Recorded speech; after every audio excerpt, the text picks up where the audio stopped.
જીતુ પંડ્યા હોય ને એટલે મારા માટે Harshu Patel as a director, ઘણા બીપુ બાપોદરા છે, આત્મારામ ઠાકોર છે, એ જ રીતે જીતુ પંડ્યા. અત્યારના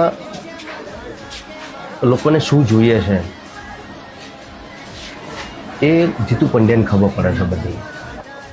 કોઈને કહી દીધું ચલો ભાઈ જતી નમીન તું વિલન છું, તો એ વિલન થઈ ગયો, પણ વિલનને શું કરવું છે એ કોણ સમજાવે? એ ડાયરેક્ટર સમજાવે.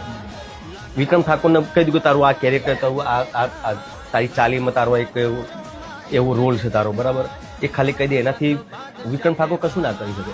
એ સમજાવવાવાળો કોણ હોય? ડાયરેક્ટર હોય. એ વસ્તુ જીતુ પંડ્યામાં છે, જે બહુ ઘણા ઓછા ડાયરેક્ટરોમાં છે.